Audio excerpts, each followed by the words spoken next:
A school cafeteria worker threw food at a girl, unaware that her act would reveal a shocking truth. Learn how one event changed the lives of many. Subscribe so you don't miss new stories, and write in the comments where you're watching this from. The shrill sound of the alarm clock shattered the fragile silence of the early morning. Nia groaned and buried her head deeper into the pillow, trying to escape the inevitable reality awaiting her. The room, bathed in the soft glow of the morning sun filtering through faded curtains, offered little solace. On the wall opposite her bed hung a collage of old photos, their edges curling with time. Among them was her favorite, her mother holding her hand at the park, both of them laughing without a care in the world. It was a memory she clung to, a fragment of a life that now felt distant and unreachable. Her room was a reflection of her world, both comforting and chaotic. A small desk near the window was cluttered with school books, scribbled notes, and a cracked coffee mug filled with pencils. Clothes were strewn across the chair, a mixture of faded jeans and oversized sweaters she had outgrown, but still wore for their familiarity. Everything about the space told a story of someone trying to hold on to what little stability remained. The alarm blared again, louder this time, pulling her fully out of her daze. She slapped the clock to silence it and sat up, her head heavy with the weight of another school day. Her shoulders sagged as she thought about the hours ahead. The hallways filled with laughter that wasn't hers, the sidelong glances that seemed to pierce her skin, and the ever-present shadow of her father's reputation as the school director. Her father. The thought made her sigh. He was already awake, no doubt preparing for another day of endless meetings and responsibilities. She didn't resent his work. Not entirely. But she couldn't help feeling like she was an afterthought, a shadow in the periphery of his life. It hadn't always been this way. There was a time when he was fully present, when their family felt whole. She swung her legs over the side of the bed and stood up, stretching to shake off the lingering grogginess. The worn, wooden floor creaked beneath her feet as she made her way to the door. The scent of coffee drifted down the hall, mingling with the faint aroma of toast. In the kitchen, her father was a blur of motion, dressed sharply in a suit and tie, his phone pressed to his ear. "Yes, I'll be there by 10. Just make sure the reports are ready," he said, barely glancing up as Nia entered. He gestured vaguely toward the counter where a plate with a single piece of toast sat waiting for her. She picked it up silently, knowing better than to expect a real conversation at this hour. "Morning," she murmured, though she wasn't sure he even heard her. "Morning, sweetheart," he replied, his tone distracted. He hung up the phone and immediately began sifting through a stack of papers on the table. "Big day today. I've got a meeting with the board about the new curriculum changes. How's school? Everything okay?" The question felt perfunctory, a routine he felt obligated to perform. Nia hesitated, the words, "I need lunch money," sitting on the tip of her tongue. But as he picked up his phone again, she knew it wasn't the right moment. "It's fine," she said instead, biting into the dry toast. Her stomach churned, not from hunger, but from the growing knot of frustration and sadness she carried with her daily. She watched him for a moment, taking in the furrowed brow and the slight slump of his shoulders. He looked older than she remembered, more worn. There was a time when he would have noticed her hesitation, would have asked the right questions, but now his attention was elsewhere, always elsewhere. "Dad, about lunch money," she started, her voice barely above a whisper. He waved a hand dismissively, not even looking up. "Later, Nia. Remind me tonight, okay? I'm running late." Her chest tightened, but she forced herself to nod. "Okay." The moment passed, and he was out the door with a quick, "Have a good day at school." The sound of his footsteps faded, leaving Nia alone in the quiet house. She stared at the empty doorway, her toast forgotten on the counter. "Have a good day," she muttered to herself, her tone dripping with sarcasm. The walk to school was uneventful but heavy with anticipation. The looming building, with its gray bricks and imposing structure, felt more like a fortress than a place of learning. Nia kept her head down as she entered, avoiding eye contact with anyone. The familiar hum of conversations and laughter filled the air, but it only amplified her sense of isolation. As she reached her locker, she felt the all-too-familiar prickle of eyes on her. Laughter echoed down the hallway, sharp and cutting. She didn't need to look to know it was Layla and her friends. Their presence was a constant reminder of her place in the social hierarchy, an easy target for their cruel jokes and whispers. "Hey, Nia!"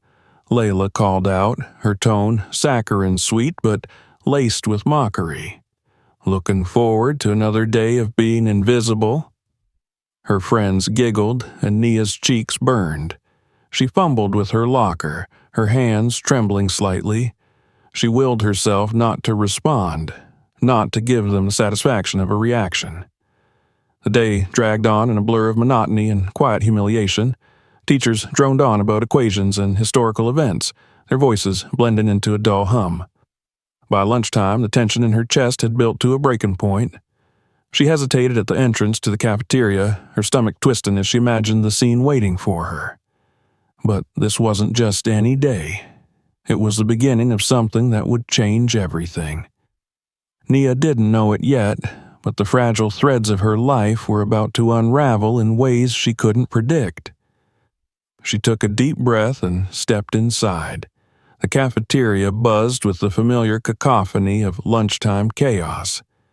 Trays clattered, voices overlapped, and the faint hum of an overworked ventilation system added to the din.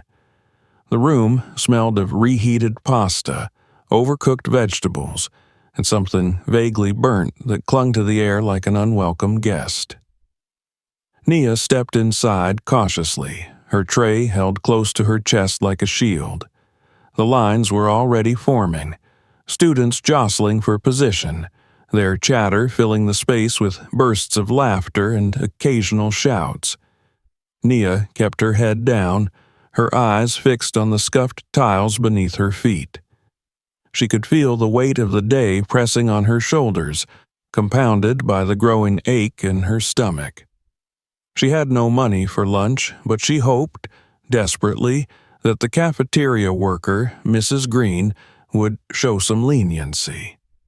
As she approached the queue, her pace slowed. Her thoughts were a whirlwind of anxiety, each one louder than the last. What if she says no? What if everyone hears? What if— "Hey, look who's here!" A loud, mocking voice interrupted her spiral. Nia flinched but didn't look up. She didn't need to. Layla's voice was unmistakable, sharp and cruel, like nails scraping against glass. "Isn't it cute how she always pretends she's invisible?" Layla continued, her words met with snickers from her entourage. "Newsflash, Nia, we can still see you." Nia's cheeks flushed, the heat creeping up to her ears. She focused on putting one foot in front of the other, ignoring the laughter trailing her like an unwanted shadow. Her grip on the tray tightened as she stepped into the line. The queue moved agonizingly slow. Every second felt like an eternity as the gap between her and the counter shrank. The noise around her seemed to fade, replaced by the pounding of her heart. When her turn finally came, she hesitated, staring at the woman on the other side of the counter. Mrs. Green was a stout, middle-aged woman with deep lines etched into her face. Her uniform was wrinkled, her hair pulled back in a messy bun. There was a weariness in her eyes that suggested she had seen it all and tolerated little. She looked up at Nia with a blank expression, waiting. Nia's voice faltered. Her throat felt dry. I don't have any money today. My dad said he'd—" Mrs. Green's expression hardened instantly. She let out a sharp sigh, loud enough to draw the attention of those nearby. "Again?" she said, her voice cutting through the hum of the cafeteria. "How many times do I have to tell you? This isn't a charity." Nia's face burned. She opened her mouth to explain, but Mrs. Green wasn't finished. "Your father's the director of this school," she continued, her tone laced with disdain. "You'd think he'd teach you some responsibility." The words hung in the air, heavy and humiliating. A ripple of whispers spread through the cafeteria as more heads turned to watch the unfolding scene. Nia's hands trembled, her tray wobbling precariously. She wanted to disappear, to melt into the floor and escape the eyes boring into her. Nia began, but Mrs. Green cut her off. "You know what? Here." The woman grabbed a small paper bag from the counter and thrust it toward her. "Take this. It's what you deserve." Nia stared at the bag in disbelief. Inside was a handful of lettuce and a single slice of tomato. The mockery was clear, and the laughter that erupted around her confirmed it. "Nice lunch, Nia," Layla called from a nearby table, her voice dripping with sarcasm. Her friends doubled over with laughter, their voices blending into a cacophony that seemed to drown out everything else. Nia felt the sting of tears prick in her eyes, but she refused to let them fall, not here, not in front of them. She turned to leave, clutching the pathetic excuse for a meal in her hand. But before she could take a step, Mrs. Green added one final blow. "And don't come back until you can pay," she said, her voice loud enough for the entire cafeteria to hear. The words were like a slap in the face. Nia froze, her body trembling with a mix of anger, shame, and helplessness. The sound of laughter grew louder, the faces around her blurring as tears filled her vision. She dropped the bag and ran. The cafeteria seemed to stretch endlessly as she pushed through the crowd, their jeers and whispers following her like a ghost. She didn't stop until she reached the girls' restroom, the heavy door slamming shut behind her. The room was empty, its tiled walls cold and unwelcoming. She collapsed against the sink, her legs giving out beneath her. The tears came then, hot and unstoppable. She buried her face in her hands, her sobs echoing in the empty space. The weight of the day, the week, the months of feeling invisible and unwanted crashed down on her all at once. "Why does it always have to be me?" she thought, her chest heaving with each ragged breath. "Why can't I just be normal? Why can't they just leave me alone?" She didn't know how long she stayed there, crying into the silence. Minutes? Hours?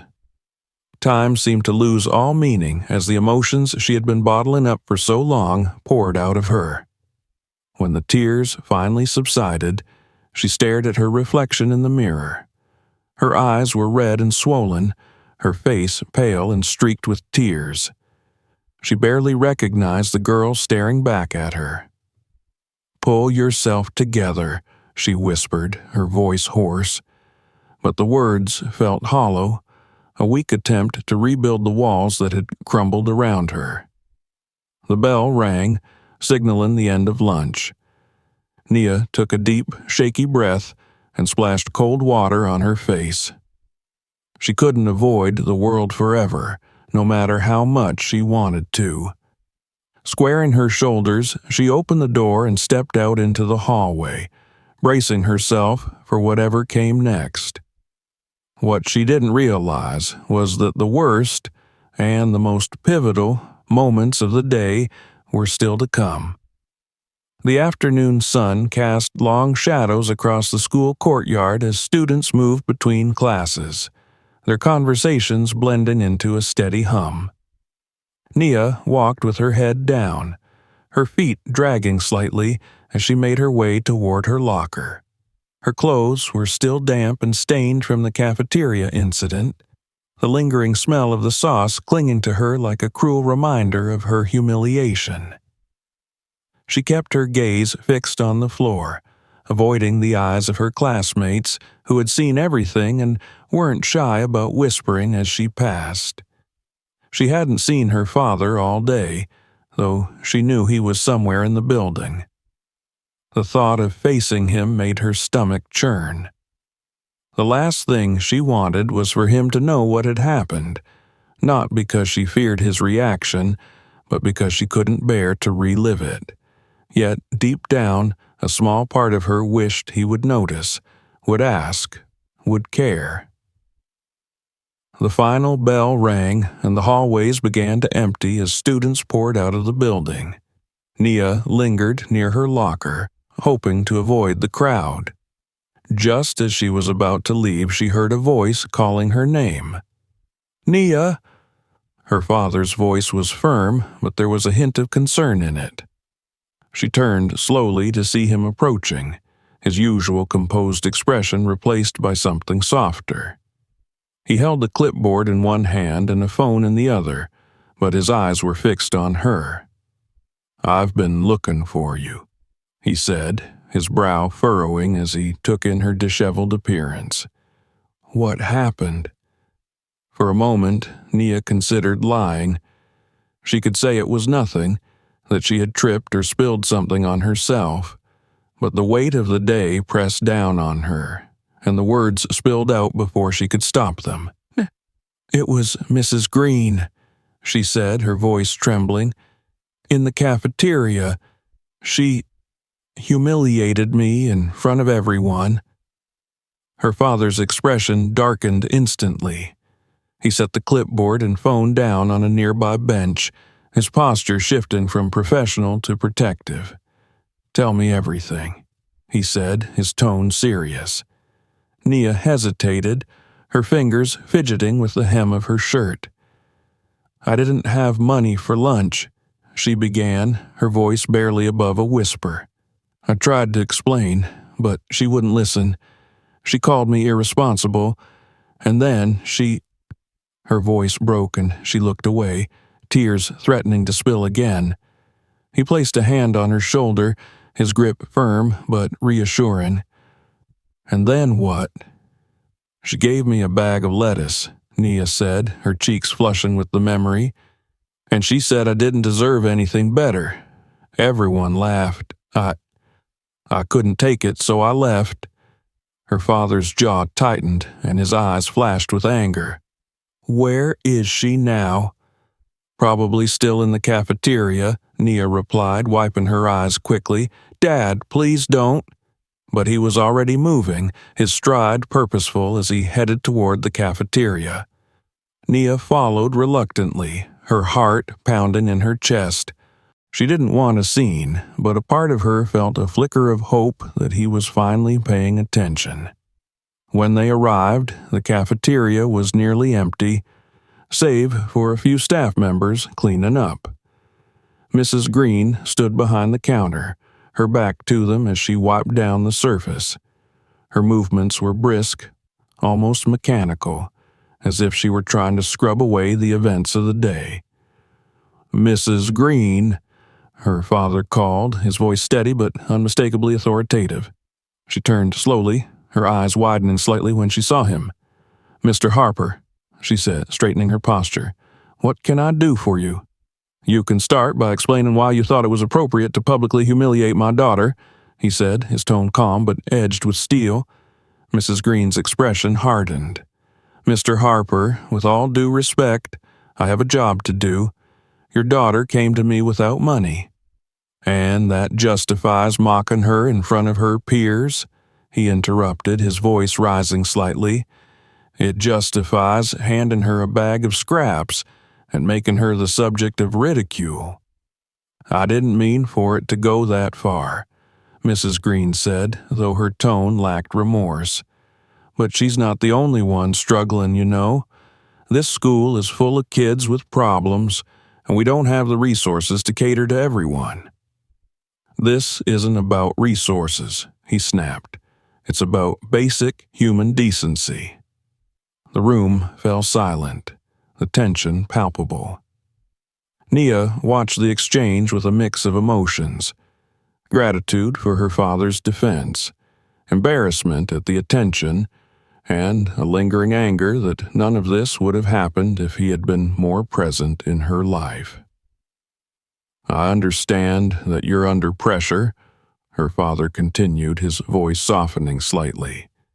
"But taking out your frustrations on a student, my daughter, is unacceptable. If there's something going on, we can address it. But this cannot happen again." Mrs. Green's shoulders slumped slightly, and for the first time she looked less like a stern authority figure and more like a tired, overwhelmed woman. "I didn't mean to hurt her," she said quietly. I've been under a lot of stress."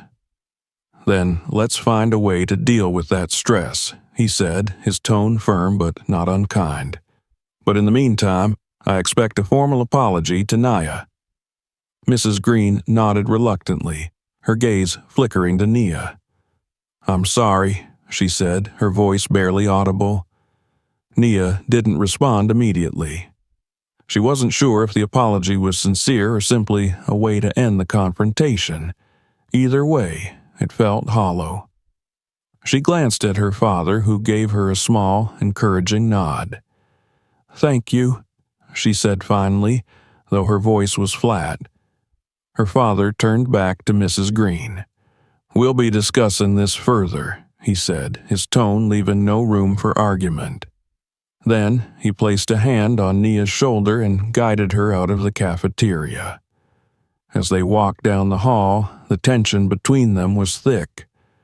Nia could feel the questions bubbling beneath the surface, but she wasn't sure she was ready to answer them.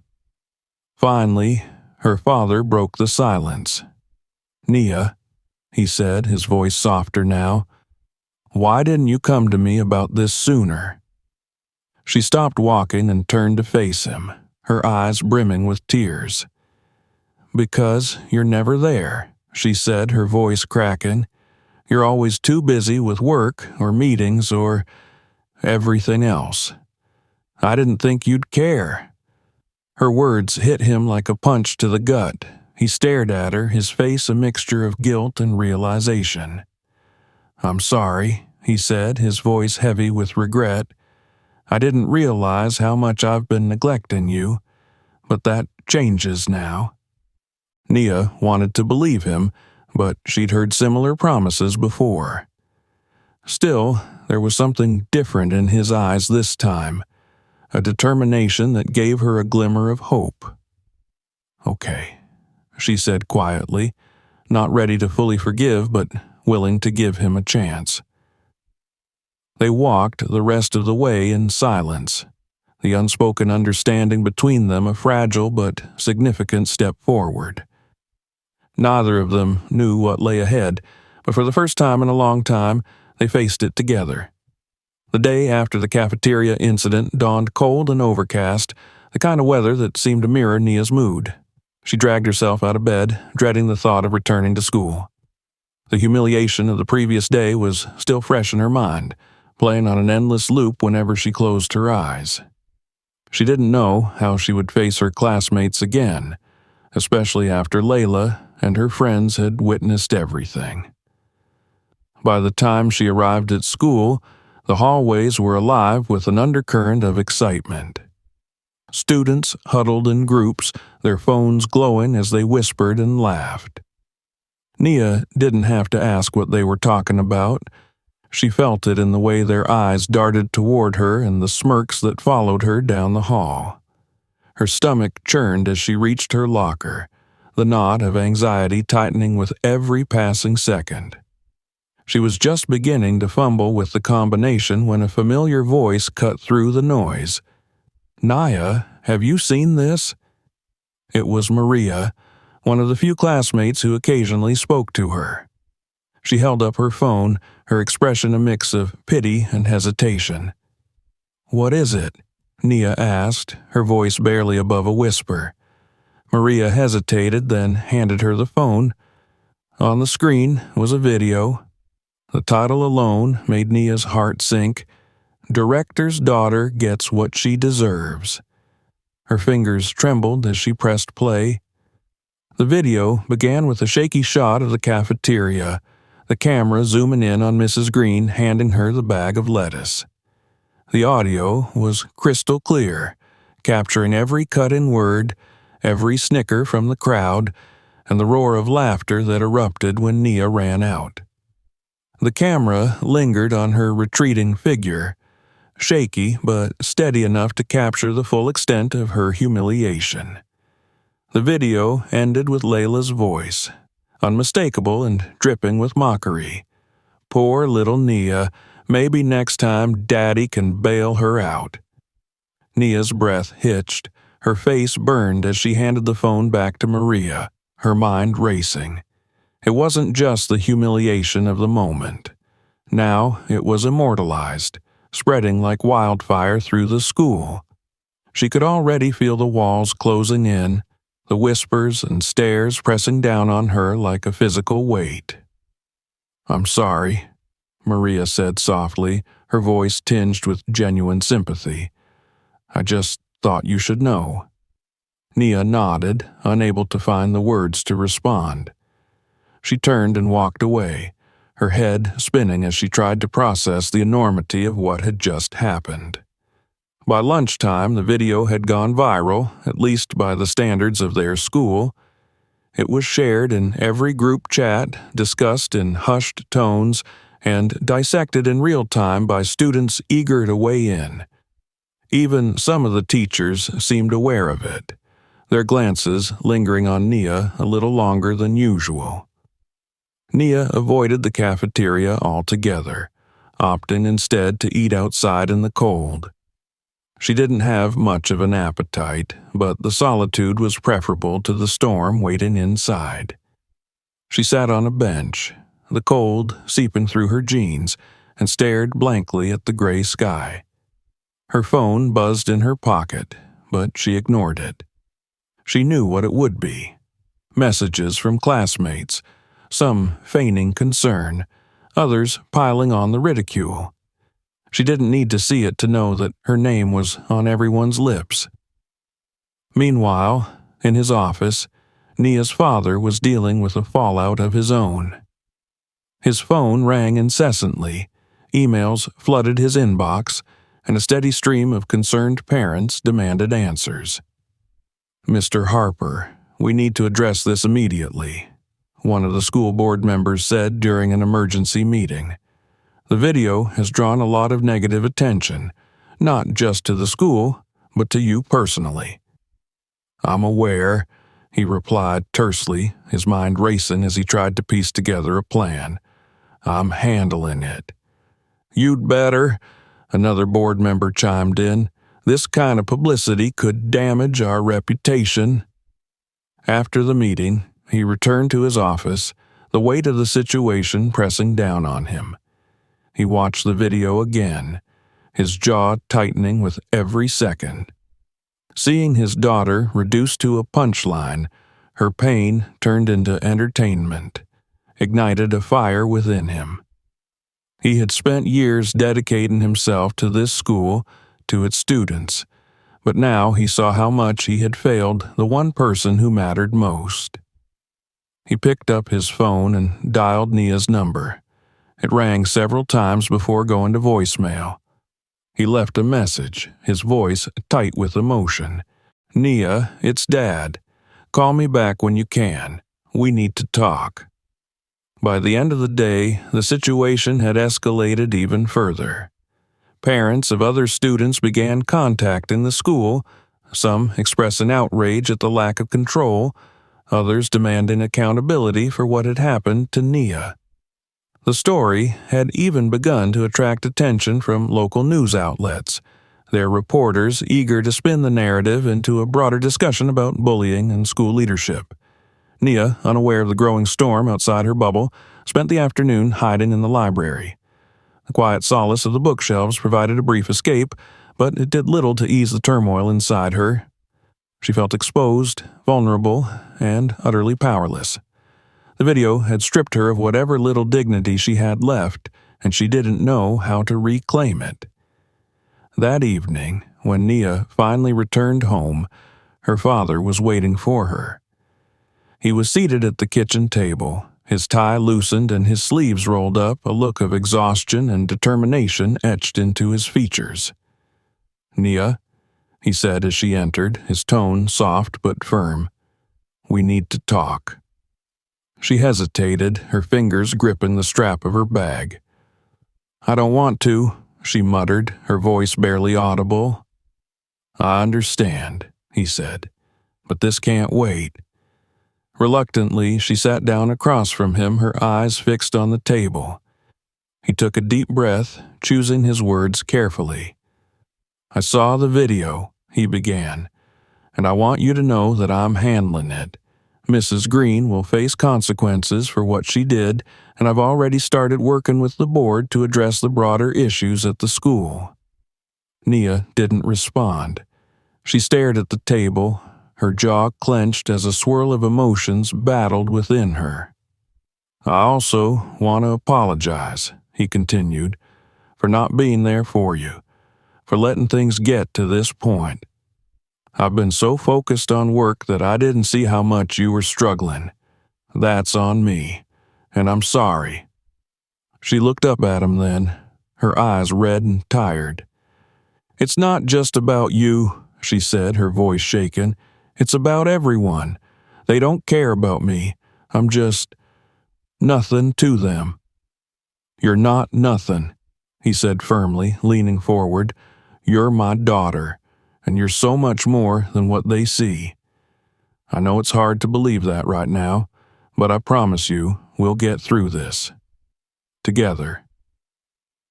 For the first time in days, Nia felt a flicker of hope. It wasn't enough to erase the pain, but it was a start. She nodded slowly, her father's words sinking in like the first rays of light after a long, dark night. Outside, the storm continued to rage, but inside the kitchen, a fragile truce was formed. It wasn't a resolution, but it was a step forward, and for Nia, that was enough for now. The next day at school felt no easier for Nia.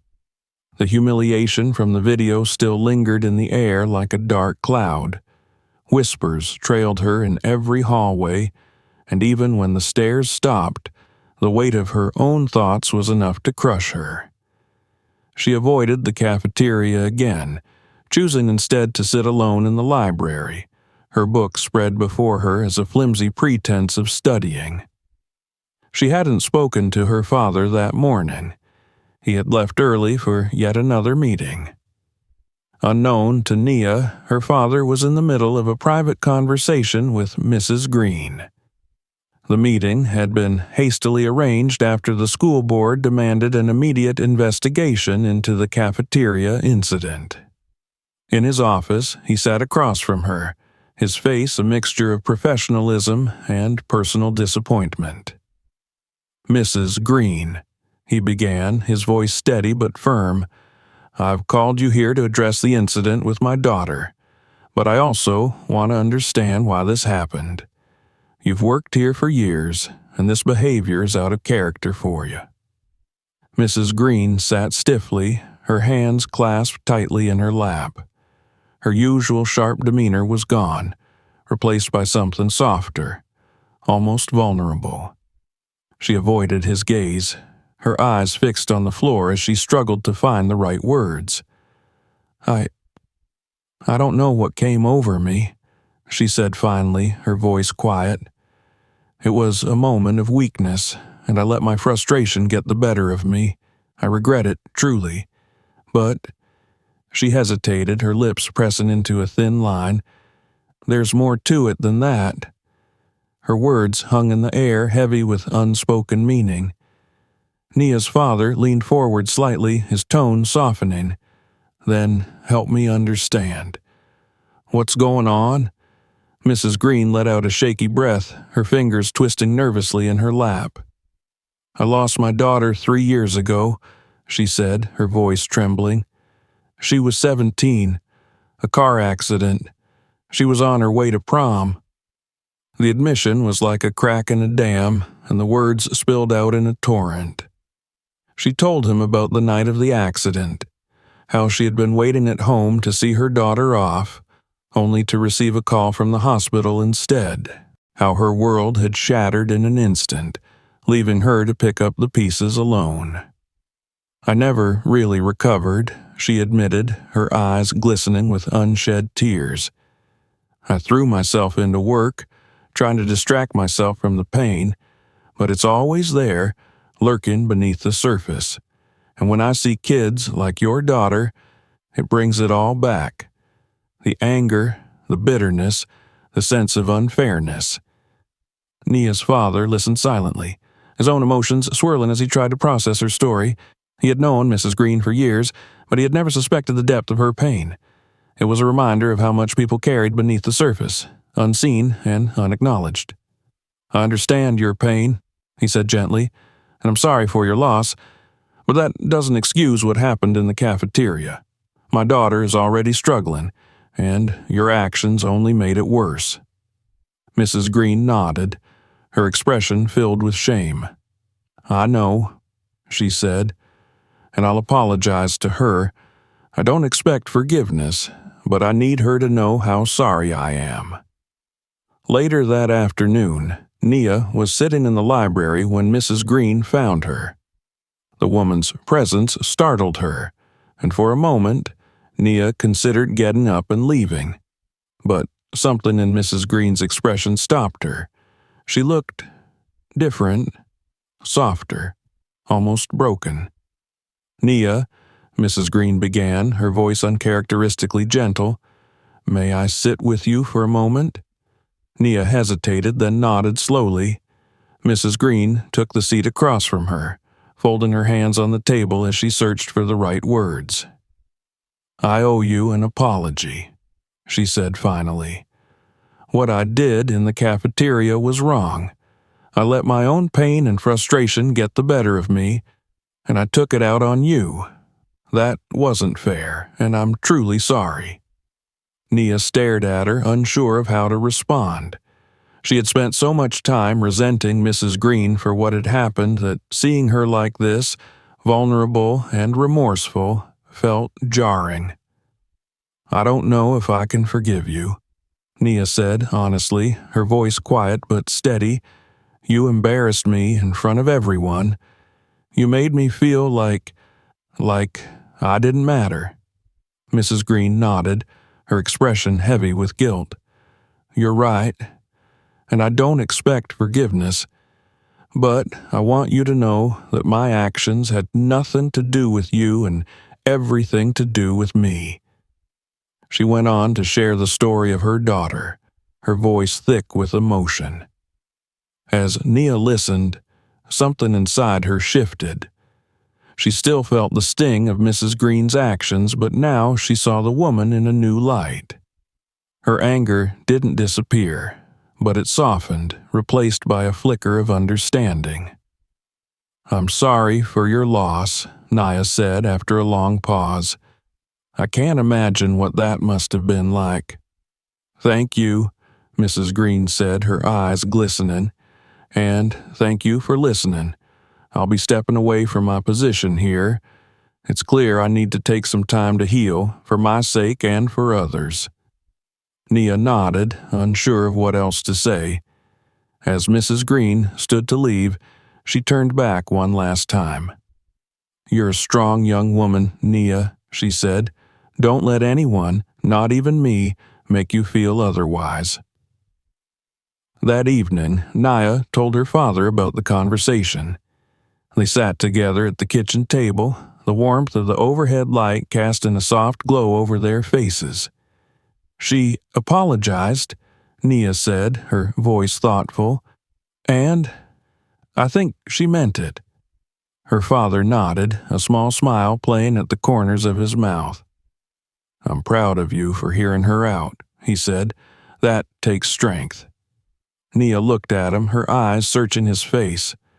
Do you think people can really change? she asked. I think so, he replied, but it's not easy. It takes time, effort, and a willingness to face the things we'd rather avoid. As the evening wore on, they talked about Mrs. Green, about the challenges they both faced, and about the changes they wanted to make. Not just in themselves, but in their relationship. It wasn't a perfect resolution, but it was a step forward. And for the first time in a long time, Nia felt like they were truly on the same page. The days following Mrs. Green's resignation brought an odd mix of relief and uncertainty for Nia. The whispers about the cafeteria incident gradually began to die down, replaced by new gossip and fleeting scandals. But the weight of everything that had happened still lingered in her chest, a quiet ache that refused to fade entirely. At school, changes were beginning to take shape. Her father had called a meeting with the school board and key staff members to address the fallout from the incident. The meeting room buzzed with tension as the group gathered, their expressions a mixture of curiosity and apprehension. As you're all aware, Mr. Harper began, his voice steady but commanding, recent events have highlighted some significant issues within our school. This isn't just about one incident or one individual. It's about the culture we've allowed to take root here, a culture that enables bullying, neglect, and a lack of accountability. He let his words hang in the air for a moment, his gaze sweeping across the room. It's time for that to change. Effective immediately, we'll be implementing new policies to address these problems head-on. He outlined a series of initiatives, from mandatory staff training on handling student conflicts to the creation of an anonymous reporting system for bullying. He also proposed regular town hall-style meetings where students and parents could voice their concerns directly to the administration. The reactions were mixed. Some staff members nodded in agreement, while others shifted uncomfortably in their seats. One teacher raised a hand hesitantly. Mr. Harper, these changes sound ambitious, but how will we ensure they're effective? We've seen initiatives like this before, and they often fizzle out. Mr. Harper nodded, acknowledging the concern. Accountability will be key. I'm not just asking for your cooperation. I'm asking for your commitment. We owe it to our students to create a safe and supportive environment. That starts with us. For Nia, the changes at school felt like the beginning of something new. She noticed subtle shifts in how teachers interacted with students, a greater emphasis on empathy and understanding. The cafeteria, once a minefield of anxiety, began to feel less hostile, though she still avoided it whenever possible. At home, her relationship with her father was also evolving. He made a conscious effort to spend more time with her, setting aside his work to ask about her day and truly listen to her answers. It wasn't perfect. Years of distance couldn't be erased overnight, but it was a start. One evening, as they sat together in the living room, Nia brought up something that had been on her mind since Mrs. Green's departure. "Dad," she began hesitantly, "do you think firing her was the right decision?" Her father looked at her thoughtfully. "It wasn't an easy decision," he admitted. "Mrs. Green made a mistake, a serious one, and she needed to be held accountable. But I also believe in second chances. That's why I've recommended her for a counseling program through the district. It's a chance for her to heal and, hopefully, return to work one day with a better perspective." Nia nodded slowly, considering his words. "I think she meant it when she apologized," she said. "It doesn't erase what she did, but I can see she's been through a lot." "That's very mature of you, Nia," her father said, a note of pride in his voice. "It's not always easy to see beyond someone's mistakes." Meanwhile, Layla found herself facing consequences of her own. Her parents had been furious when they discovered she was the one who had filmed and shared the video of Nia. They had insisted she take responsibility for her actions, which included a formal apology to Nia and a suspension from school activities for the remainder of the semester. The apology came a week later in the school counselor's office. Layla sat across from Nia, her usual bravado replaced by an uncharacteristic awkwardness. "I'm sorry for what I did," Layla said, her voice clipped but sincere enough. "It was wrong, and I shouldn't have done it." Nia studied her for a moment, searching for any trace of insincerity. "Thank you," she said finally, her tone neutral. She wasn't ready to forgive Layla completely, but accepting the apology felt like a step toward moving on. The school board's response to the incident didn't stop with policy changes. They scheduled a community meeting to address the growing concerns from parents and students. The auditorium was packed that evening, the air buzzing with anticipation as Mr. Harper took the stage. He began by acknowledging the school's shortcomings and expressing his commitment to making things right. He invited parents and students to share their experiences, and one by one, they stepped forward to speak. Stories of bullying, neglect, and systemic failures poured out, each one a sobering reminder of how much work lay ahead. But amidst the pain, there were glimmers of hope. Students spoke about teachers who had made a difference in their lives. Parents offered suggestions for improvement, and even the most critical voices ended with a willingness to help create a better environment. By the end of the meeting, there was a palpable sense of unity in the room. It wasn't a resolution, but it was a beginning. A collective acknowledgement that change was possible if they worked together. At home that night, Nia and her father sat at the kitchen table, sharing a late dinner. The exhaustion on his face was evident, but so was a sense of quiet satisfaction. "How did it go?" Nia asked, picking at her plate. "Better than I expected," he said, his tone thoughtful. "There's still a long way to go, but I think we're on the right track." Nia nodded, a small smile tugging at the corners of her mouth. "I'm proud of you," she said softly, "for everything you're doing." Her father looked at her, his eyes filled with a warmth she hadn't seen in years. "And I'm proud of you," he said, "for your strength, your resilience, and your heart. I hope you know that."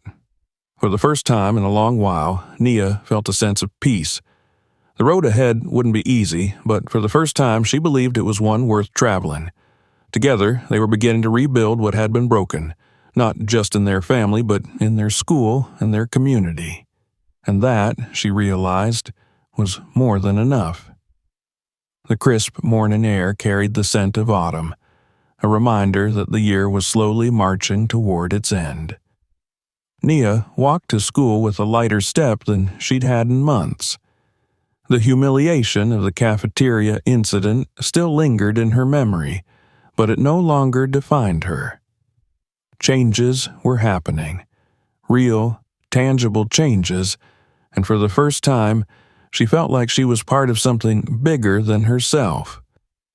As she stepped onto campus, the atmosphere felt different.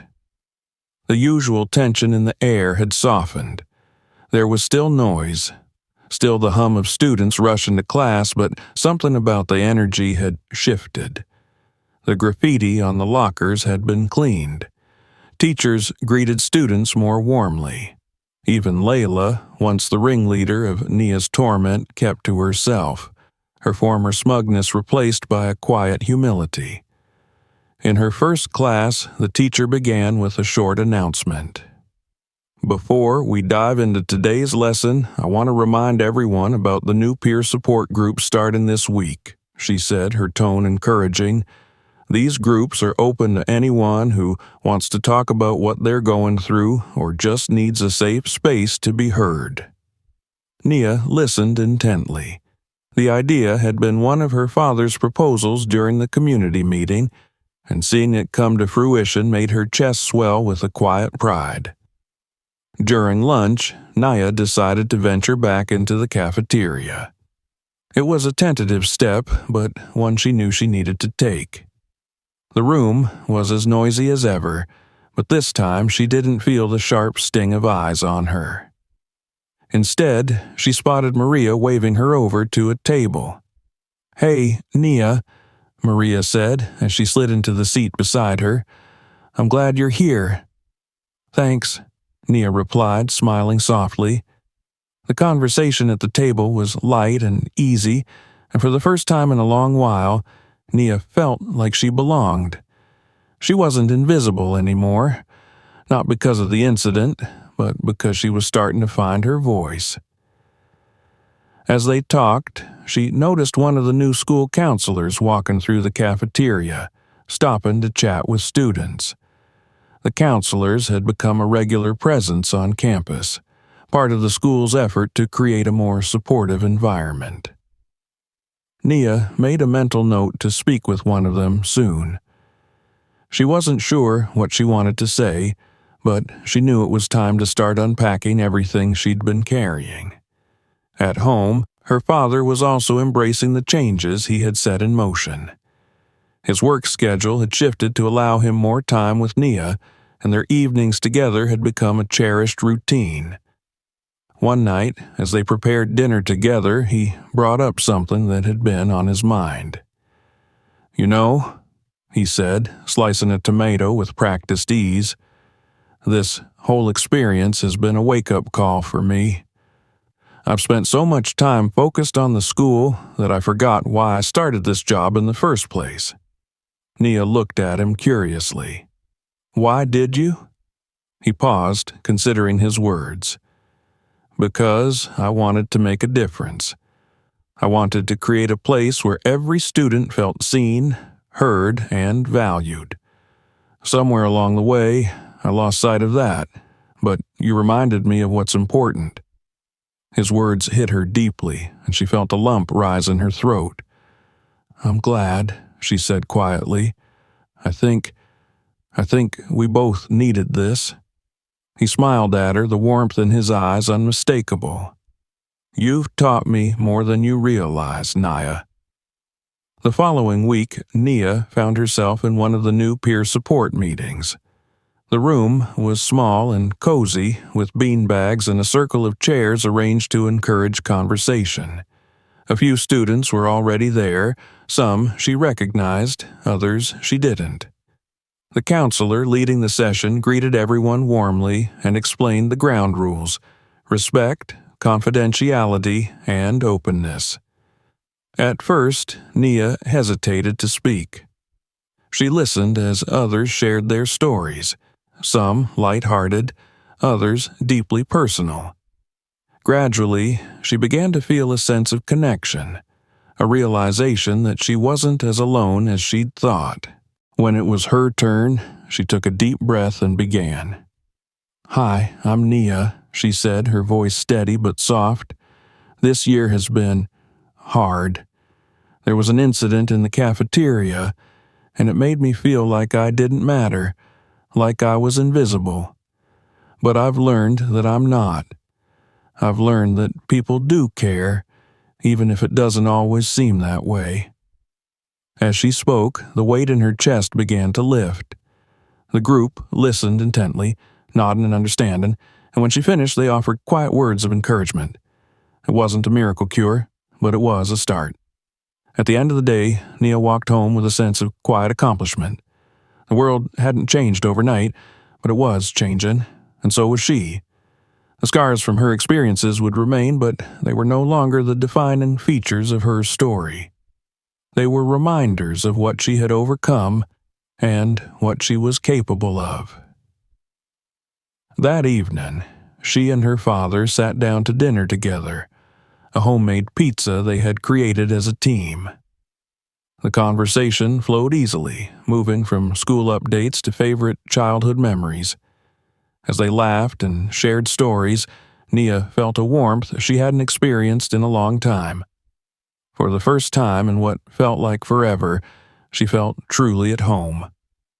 The next morning, Nia woke up with a renewed sense of purpose. She didn't know what the future held, but she was ready to face it head on. The school was changing. Her relationship with her father was healing, and most importantly, she was finding herself again. A new path lay before her, and, for the first time, she felt ready to walk it. Not alone, but surrounded by people who cared, people who were willing to change, and people who believed in her as much as she was starting to believe in herself. A few weeks after the community meeting, the school buzzed with an energy that felt refreshingly different. Small but meaningful changes had begun to ripple through its hallways, and for the first time in years it felt as though the students' voices were being heard. Programs that had been hastily introduced in the past were now accompanied by genuine effort and support. For Nia, life at school was no longer a daily exercise in survival. While she still faced occasional whispers or side glances, she also found herself surrounded by people who truly cared. Maria had become a close friend, and their shared lunches in the cafeteria were now filled with laughter and easy conversation. Even Layla, though still distant, seemed to be navigating her own journey of reflection and change. One morning, during an assembly in the school auditorium, Nia's father stepped onto the stage. The room quieted as he approached the microphone, his expression calm but resolute. "Good morning, everyone," he began, his voice carrying across the large room. "Today marks a new chapter for our school. Over the past few weeks, we've faced challenges that forced us to take a hard look at ourselves, at our culture, our priorities, and the ways we treat one another." He paused, letting his words sink in. "I want to thank all of you for your honesty, your courage, and your willingness to demand better from this school. Change isn't easy, but it's necessary. And it starts with us, with the choices we make every day." The students listened intently as he outlined the progress the school had made. The success of the peer support groups, the creation of a student council with real decision-making power, and the new policies designed to address bullying and inequality. He ended his speech with a challenge. "My hope is that these changes don't stop here," he said.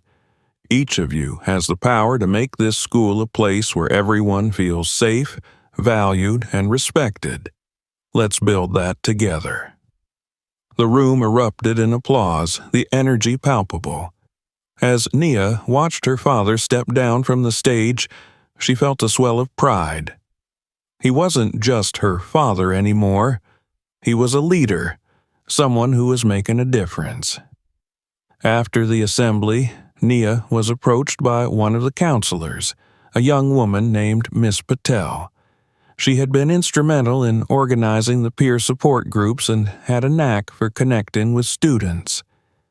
"Nia," Miss Patel said, smiling warmly, "I was wondering if you'd consider joining the student council. We're looking for voices like yours, people who have experienced the challenges of this school firsthand and want to make it better." Nia blinked in surprise. The idea of being on the student council had never crossed her mind. She had spent so long feeling invisible that the thought of having a voice, a real voice, felt almost foreign. "I don't know," she said hesitantly. "I'm not sure if I'd be good at it." Miss Patel's smile didn't waver. "I think you'd be great at it. You've already shown incredible resilience and insight, and I think you have more to offer than you realize." Nia promised to think about it, though the idea lingered in her mind throughout the day. At home that evening, she brought it up to her father as they prepared dinner together. "Miss Patel asked me to join the student council," she said, her tone uncertain. Her father paused mid-chop, looking at her with interest. "That's a big deal," he said. "What do you think?" "I'm not sure," she admitted, leaning against the counter. "What if I'm not good enough? What if I mess it up?" He set the knife down and turned to face her fully. "Nia, you've faced more challenges this year than most people face in a lifetime, and you've come out stronger. You're more than capable of doing this, and doing it well." His words bolstered her confidence, and by the end of the conversation she had made her decision. The first student council meeting was both nerve-wracking and exhilarating. Nia sat in a circle with a diverse group of students, each of them eager to contribute. They discussed ideas for improving the school, from organizing mental health awareness campaigns to creating more inclusive extracurricular activities. As the meeting progressed, Nia found herself speaking up more than she expected. Her experiences gave her a unique perspective, and the other council members listened intently as she shared her thoughts. By the end of the meeting, she felt a sense of belonging she hadn't felt in years. In the weeks that followed, Nia threw herself into her new role with determination. She worked closely with her peers and teachers, helping to implement new initiatives and bridge the gap between students and staff. She wasn't just surviving anymore. She was thriving. One of the first projects she spearheaded was a storytelling event, where students could share their personal experiences in a safe and supportive environment. The event was a resounding success, with dozens of students stepping forward to tell their stories. The room was filled with laughter, tears, and a sense of connection that transcended the usual cliques and divisions. For Nia, the event was a turning point. As she listened to her classmates' stories, she realized just how much they all had in common. Despite their differences, they were all searching for the same thing: a sense of belonging, of being seen and heard. At home, her relationship with her father continued to flourish.